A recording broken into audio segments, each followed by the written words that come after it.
하나님께서 오늘 우리에게 주신 말씀은 구약성경 다니엘 11장 24절에서 27절, 33절에서 35절의 말씀입니다. 이제 제가 하나님의 말씀을 봉독하겠습니다.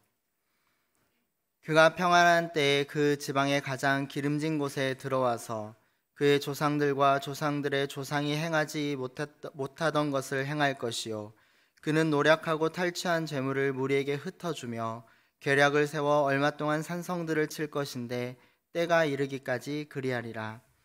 그가 그의 힘을 떨치며 용기를 다하여 큰 군대를 거느리고 남방왕을 칠 것이요, 남방왕도 심히 크고 강한 군대를 거느리고 맞아 싸울 것이나 능히 당하지 못하리니 이는 그들이 계략을 세워 그를 침이니라. 그의 음식을 먹는 자들이 그를 멸하리니 그의 군대가 흩어질 것이요, 많은 사람이 엎드러져 죽으리라. 이 두 왕이 마음에 서로 해하고자 하여 한 밥상에 앉았을 때 거짓말을 할 것이라. 일이 형통하지 못하리니 이는 아직 때가 이르지 아니하였으므로 그 일이 이루어지지 아니할 것임이니라. 백성 중에 지혜로운 자들이 많은 사람을 가르칠 것이나 그들이 칼날과 불꽃과 사로잡힘과 약탈을 당하여 여러 날 동안 몰락하리라. 그들이 몰락할 때에 도움을 조금 얻을 것이나 많은 사람들이 속임수로 그들과 결합할 것이며, 또 그들 중 지혜로운 자 몇 사람이 몰락하여 무리 중에서 연단을 받아 정결하게 되며 희게 되어 마지막 때까지 이르게 하리니 이는 아직 정한 기한이 남았음이라. 아멘. 일본의 시골 한 작은 마을에 어느 날 비가 많이 내려서 그만 곳곳에 도로가 물에 잠기고 말았습니다. 어쩔 수 없이 그 마을에 있는 초등학교는 잠시 휴교를 하게 되었는데요. 마침 올해 그 학교에 입학한 아이가 걱정에 잠겨 엄마에게 물었습니다. 엄마, 학교가 문을 닫았어요. 그러자 엄마는 아이를 안심시키면서 말했는데요. 얘야, 지금은 비가 많이 와서 그러는데 너무 걱정하지 말거라. 해마다 여름이면 그랬단다. 너희 형도 비가 많이 왔을 때는 학교에 가지 못하고 집에서 공부하곤 했단다. 너도 그렇게 하면 된단다. 그러자 이 엄마의 말을 들은 아이는 마음이 놓였습니다. 비가 그친 것도 아니었고 학교를 정상적으로 등교하게 된 것도 아니었습니다. 상황은 아무것도 변한 게 없었지만 그저 엄마가 모든 상황을 다 알고 있다는 사실 하나만으로 아이는 안심할 수 있었습니다. 지금 다니엘이요, 천사로부터 예언을 들으면서 하나님께로부터 얻은 마음이 바로 이러한 평안이었습니다. 지난 주일에 살펴본 다니엘 10장의 내용을 요약하면 천사 미가엘이 다니엘에게 천상의 세계를 다스리시는 하나님께서 지상의 세계도 다스리시니 두려워하지 말고 평안하고 강건하라, 이렇게 믿음을 굳게 해주었죠. 다니엘 10장이 천상계의 전쟁에 관한 내용이라면 오늘 본문 다니엘 11장은 지상계의 전쟁에 대한 내용이고요. 이 두 장은 서로 보완하는 관계입니다. 아마도 다니엘은 천상계의 전쟁 이야기를 천사로부터 듣고 무슨 말인지 이해를 못했을 겁니다. 그러나 이제 11장의 지상계의 전쟁 이야기를 들으면서 보다 확실한 이해를 갖게 되죠. 11장 본문을 자세히 살펴보면 무려 130개가 넘는 예언이 기록되어 있는데요. 45절에 달하는 이 많은 내용을 한마디로 하면 지상 왕국의 흥망성쇠입니다. 네 마디로 또 요약이 가능한데요. 왕들이 일어났다, 강성해졌다, 분열되었다, 망했다입니다. 이 내용의 반복이 바로 오늘 11장 내용입니다. 여러분, 정말 그렇지 않습니까? 이 땅에서 일어나는 모든 일들이 처음에 이 누군가 일어나고 강성해지고 약하고 망하는 것, 이것의 반복이죠. 이 예언들이 너무 정확히 들어맞았기 때문에 학자들 사이에는 두 가지 논란이 있었습니다. 하나는 역시 하나님께서 다니엘에게 주신 예언의 말씀은 모호하구나 하는 견해이고요. 또 다른 하나는 어떻게 그 많은 예언이 다 그렇게 정확히 들어맞을 수가 있겠는가? 이것은 필시 사후 예언 기법일 것이다 그랬는데, 사후 예언 기법이란 저자가 이미 과거에 경험한 것을 앞으로 경험할 것처럼 쓰는 기법을 사후 예언 기법이라고 합니다. 어쨌든 한 가지 분명한 것은 이 다니엘 11장은 역사 속에서 실제 있었던 일들을 정확하게 예언하고 있다는 사실입니다. 그러면 이렇게 모든 예언이 정확하게 적중됐다는 것은 무엇을 의미하는 것일까요? 하나님께서 이스라엘에 일어날 모든 일들을 다 알고 계셨다는 걸 뜻합니다. 오늘 본문을 좀 더 자세히 들여다보면 안티오코스 4세라는 인물이 부각되고 있는데요. 사실 그는 실제 역사에선 그리 중대한 인물이 아니었습니다. 그럼에도 불구하고 다니엘 11장에서 강조되는 이유는 그가 남방 왕과의 전쟁을 마치고 돌아가던 길에 이스라엘을 침략해서 하나님을 열심히 믿는 사람들을 박해했기 때문입니다. 하나님께서는요, 당신의 사람들을 못살게 구는 사람들을 주목하십니다. 25절에 보면 안티오코스 4세가 이집트로 1차 원정을 다녀오게 되고요. 29절에 2차 원정을 가게 되는데 그때는 로마군에 의해서 실패하고 맙니다. 그래서 그는 회군하는 도중 이스라엘에 들러서 분풀이를 하는데요. 박해와 약탈과 성전을 모독하는 사건이 30절에서 32절에 묘사되어 있습니다. 이때 핍박을 받던 이스라엘에게 세 가지 부류의 사람들이 형성되는데 한 부류는 안티오크 4세에게 투항하거나 영합하는 그런 세력이고요. 또 하나는 무력으로 대항해서 항쟁하는 부류인데요. 다니엘서는 무력 항쟁하는 사람들을 좋게 평가하지는 않습니다. 그래서 34절에 도움을 조금 얻을 것이다 그랬고요. 다니엘서가 높이 평가하는 사람들은요, 비폭력적으로 대항하며 순교한 사람들입니다. 이들을 33절에 지혜로운 자들이라고 불렀는데 히브리어로 마스킬림이라고 합니다. 성도 여러분, 여러분이 만약에 핍박을 받는다면 여러분은 어떻게 반응하겠습니까? 투항하거나 영합하겠습니까? 아니면 무력 항쟁하겠습니까? 아니면 비폭력적으로 저항하다가 순교하시겠습니까? 11장에 등장하는 수많은 마스킬림들은 비폭력적으로 저항하다가 순교당하고 맙니다. 안타깝게도 이때는 다니엘 3장에서처럼 풀무불에 건져지거나 6장에서처럼 사자의 입이 봉해지는 기적은 더 이상 일어나지 않습니다. 그러면 하나님께서 우리의 모든 상황을 다 알고 계신다고 해도 우리 인생에서 일어나는 어려움이나 고통은 어떻게 이해하고 받아들여야 할까요? 오늘 본문에는 하나님의 주권과 인간의 자유가 긴장 관계를 이루고 있습니다. 3절 말씀 보시면 장차 능력 있는 왕이 일어나서 큰 권세로 다스리며 자기 마음대로 행하리라 그랬고요. 16절에 오직 와서 치는 자가 자기 마음대로 행하리니 그랬고요. 36절에 그 왕은 자기 마음대로 행하여 스스로 높여 모든 신보다 크다 하여 그랬습니다. 여기서 반복되는 구절이 뭐죠? 자기 마음대로죠. 즉 인류의 역사 속에는 인간의 자유가 있다는 사실입니다. 그러면 과연 역사 안에는 인간의 자유만 있을까요? 24절 하반절입니다. 또 어떤 구절이 반복되는지 잘 들어보십시오. 때가 이르기까지 그리하리라. 27절 아직 때가 이르지 아니하였으므로 그 일이 이루어지지 아니할 것임이니라. 35절 이는 아직 정한 기한이 남았음이라. 36절 분노하심이 그칠 때까지 하리니 그 작정된 일을 반드시 이루실 것임이라. 즉 하나님께서 모든 일을 알고 계실 뿐만 아니라 역사를 주관하고 계신다는 말씀입니다. 여러분, 인간의 자유와 하나님의 주권 중 어떤 것이 더 큽니까? 하나님의 주권이 인간의 자유에 기속될까요? 아니면 인간의 자유가 하나님의 주권에 포함되는 것일까요? 하나님의 주권이 인간의 자유를 억압하지는 않습니다. 그래서 아담과 하와는 자기 마음대로 선악과를 따먹을 수 있었고요.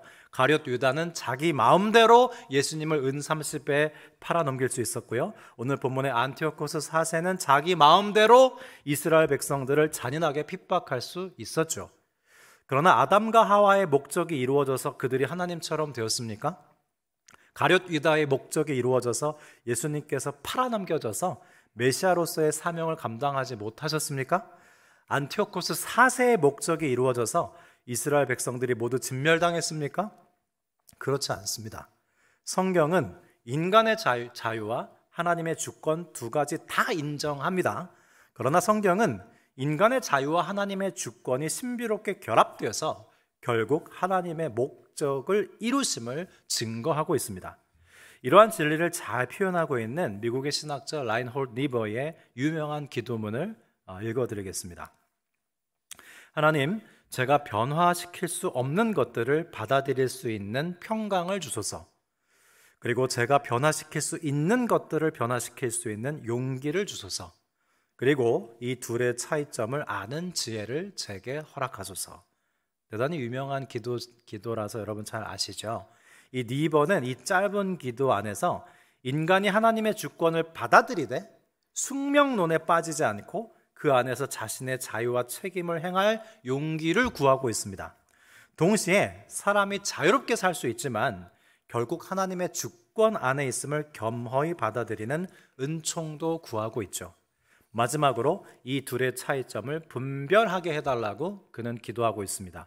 왜냐하면 만일 우리가 변화시킬 수 없는 것을 변화시키려 하면 하나님의 주권을 넘어서서 교만해질 수 있고, 변화시킬 수 있는 것을 변화시키려고 하지 않는다면 게으르고 나태해져서 숙명론에 빠질 수 있기 때문이죠. 대단히 지혜로운 기도입니다. 여러분 한번 이 기도문을 책상 앞에 붙여놓고 여러 번 반복해서 기도하면서 나의 기도를 한번 삼아 보십시오. 이 기도를 따라 지혜로워질 겁니다. 그러면 우리가 변화시킬 수 없는 하나님의 주권을 받아들이되 그 안에서 변화시킬 수 있는 자유와 책임을 행할 수 있게 되면 우리는 어떻게 살아가게 될까요? 대개 니버의 기도문을 처음 세 문장만 회자합니다만은 전문이 더 있습니다. 그 다음 이어지는 기도문 전문을 읽어드리겠습니다. 하루하루를 충실히 살게 하소서. 한순간 한순간을 충만하게 채우게 하소서.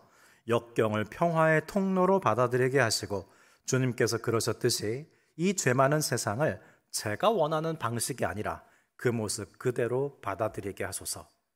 제가 주님의 뜻에 순종할 때 주님께서 만사를 바르게 하실 것을 믿게 하소서. 그렇게 되면 저는 이 땅에서 아주 행복할 것입니다. 그리고 내세에서는 말할 수 없는 행복을 주님과 함께 영원히 누릴 것입니다. 그랬어요. 저는 우리의 자유로 하나님께 순종할 때 하나님께서 만사를 바르게 하신다는 것을 믿게 하소서. 이 부분이 너무 은혜가 되더라고요. 우리가 이렇게 하나님의 주권을 인정해드리는 동시에 우리에게 주신 자유와 책임을 그 안에서 올바르게 사용할 때 우리의 하루하루는 충실해질 뿐만 아니라 매 순간이 충만해진답니다. 그 결과 이 땅에서 행복하고 내세에서도 주님과 함께 말할 수 없는 행복을 영원히 누리게 될 거라는 것을 잘 표현해주고 있습니다. 그런데요, 여러분, 그럼에도 불구하고 우리에게는 아직 해결되지 않은 의문이 남아있죠.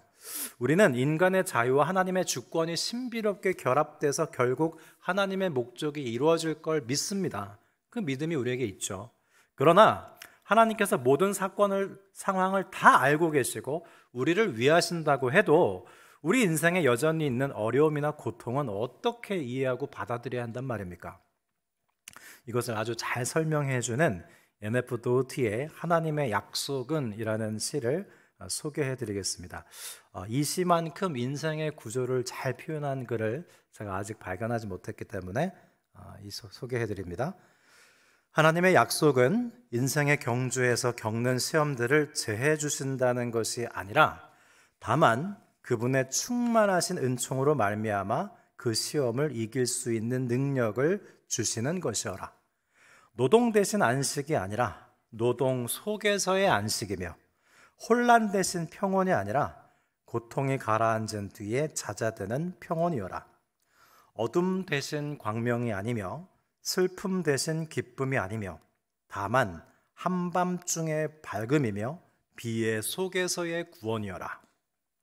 이름 대신 어둠이 아니며 고통 대신 편함이 아니며 다만 고통 속에서의 위안이며 이름으로써 얻어지는 생명이어라.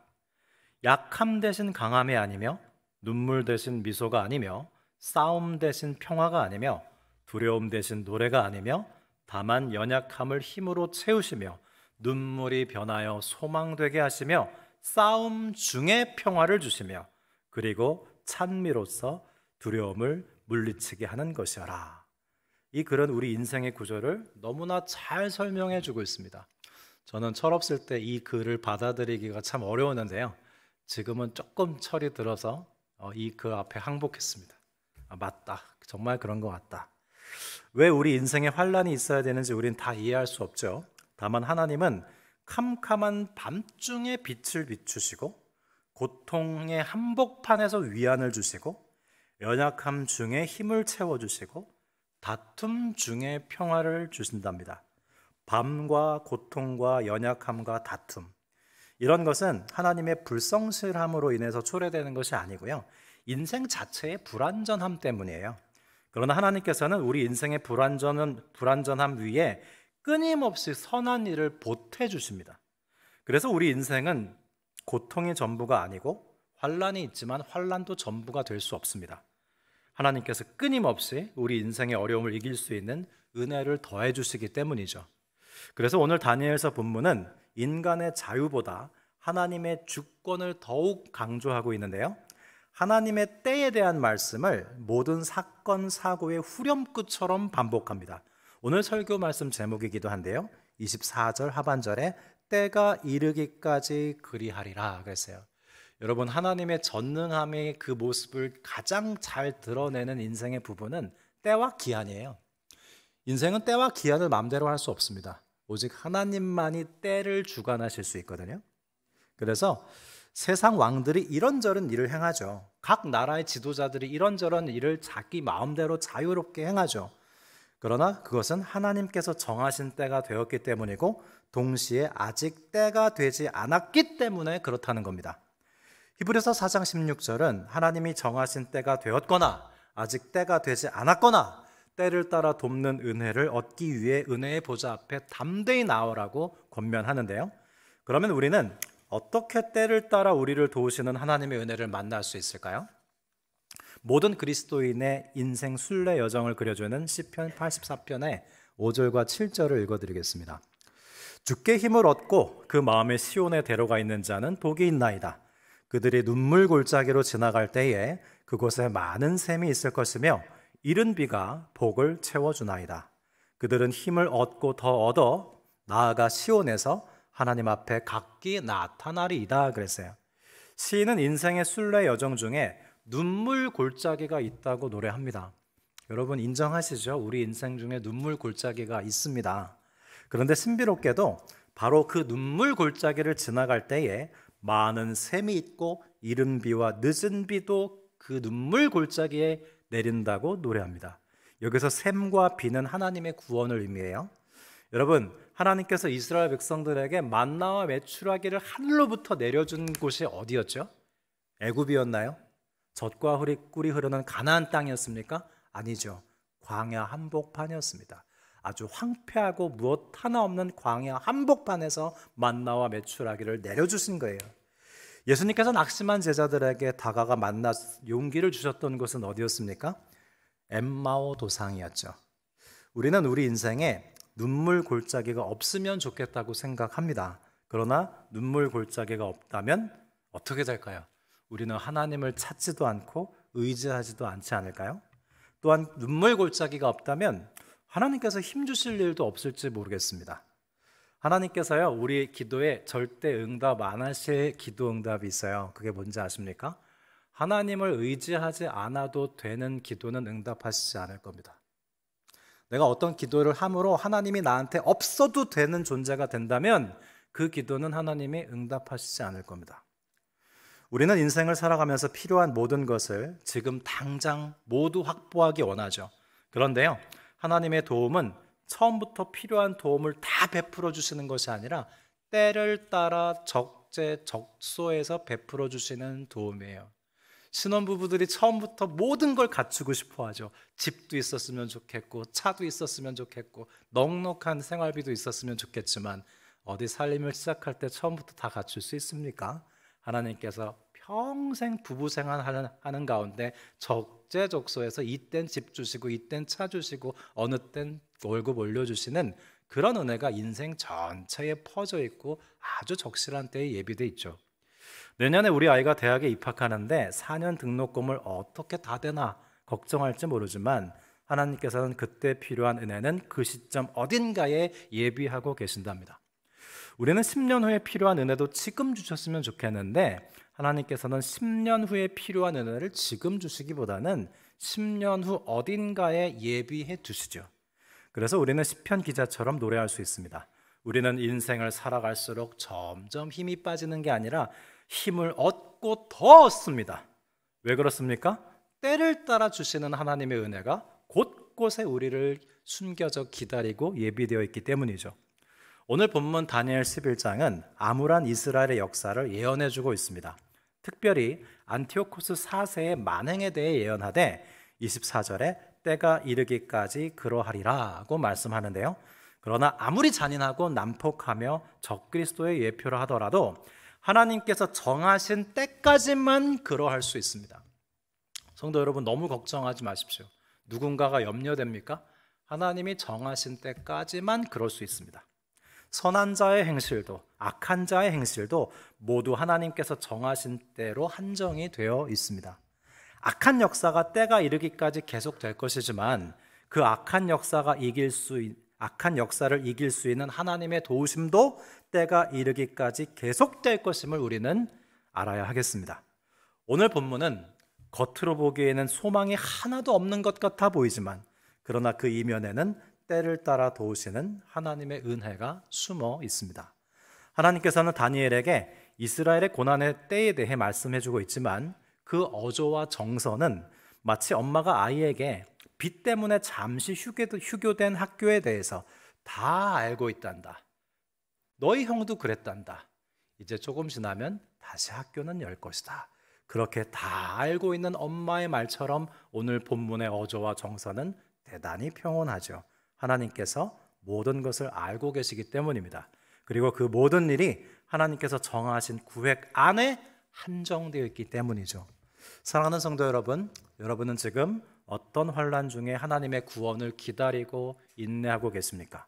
하나님께서요, 우리의 모든 상황을 다 알고 계십니다. 안심이 되십니까? 그리고 뿐만 아니라 그 모든 일은 하나님께서 정하신 구획 안에 한정되어 있습니다. 우리 인생의 모든 눈물 골짜기에는 하나님께서 예비하신 샘도 있고 이른 비도 있고 늦은 비도 함께 있습니다. 여러분 잘 찾아보십시오. 이 영적인 안목이 우리에게 있으면 앞으로 어떻게 살게 되는지 알아요? 우리 인생에 힘든 일이 또 일어났을 때 그것만 보지 않게 돼요. 샘이 어디 있나? 이른 비와 늦은 비도 어딘가 있을 텐데 그걸 찾게 된다고요. 그리고 그걸 발견하죠. 눈물 골짜기가 전부가 아님을 우리는 알게 됩니다. 그리고 곧 때가 이를 것입니다. 이 다니엘서가 말씀하는 때에 대한 믿음은 우리로 하여금 우리의 현실을 체념하며 받아들이도록 숙명론자가 되게 하는 게 아니고요. 오히려 가장 힘든 때에도 장차 다가올 영광의 날을 확신하는 적극적이고 저항적인 믿음의 사람들로 우리를 세워줍니다. 사랑하는 성도 여러분, 때가 이르기까지 다만 때를 따라 도우시는 하나님의 은혜로 살아가는 저와 여러분이 되실 수 있기를 기원합니다. 기도드리겠습니다. 하나님 아버지, 지금도 하나님께서 때를 따라 도우시는 은혜로 이 나라와 한국교회와 높은 뜻 정의교회와 우리의 각 가정과 기업에 예비해 두신 은혜와 함께 우리를 돌보심을 신뢰합니다. 하나님의 주권을 인정해 드리는 동시에 우리에게 주신 자유와 책임을 올바르게 사용하며 하루하루 매 순간을 충만하게 살아가게 하옵소서. 그리하여 이 땅에서뿐만 아니라 내세에서도 주님과 함께 말할 수 없는 행복을 영원히 누리게 하여 주옵소서. 하나님의 정하신 때가 되었거나 아직 때가 되지 않았거나 언제나 때를 따라 도우시는 하나님의 은혜로 살기 원합니다. 이 사순절에 주 예수님과 깊이 만나 동행하기를 원하오며 지금 여기 우리와 함께 하시는 주 예수 그리스도의 이름으로 감사하며 기도드립니다. 아멘.